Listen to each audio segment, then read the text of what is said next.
Milton, what about you? You're dealing with General Yoweri Kaguta Museveni. Yes, sir. A man that considers himself to be a freedom fighter. A man that has fought for the freedoms of his people. Many years ago. And other Africans. In fact, he considers himself to be a Pan-Africanist. He says, Pan-African credentials. He has also been anointed by Washington, as Claude said, back, I believe, in 1998, the Bill Clinton administration. Yes. Regarded him alongside his colleagues, Meles Zenawi, the late now, of Ethiopia. At the time, Isaias Afwerki of Eritrea. You could say Kagame was part of the mix. And in fact, even briefly, Laurent Désiré Kabila of the Democratic Republic of the Congo. Correct.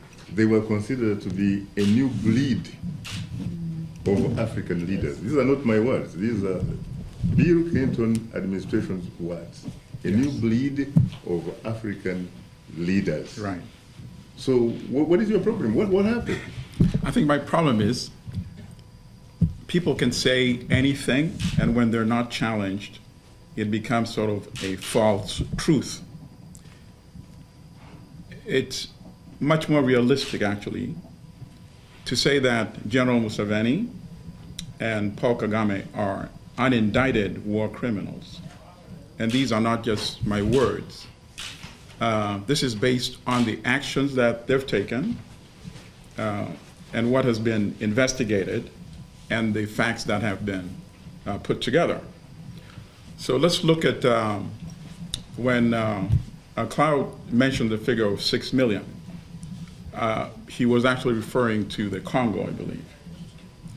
That's the estimate of people that have been killed in the Congo based on the wars, the displacement of people, the diseases that have occurred as a result of the multiple invasions of Congo by the armies of Uganda and Rwanda under General Museveni and Kagame, respectively.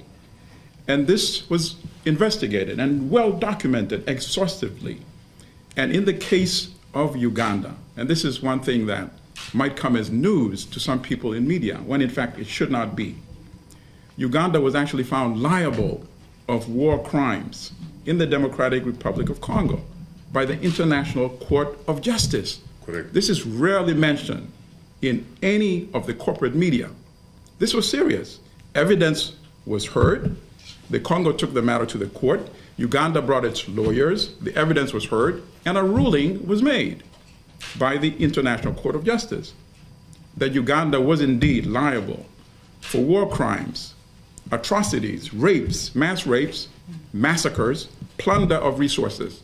Uganda was ordered to pay to Congo reparations of $6 billion to $10 billion in 2005, and not a dime has been paid.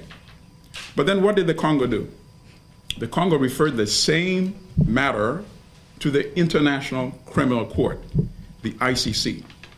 And the ICC launched its own investigation.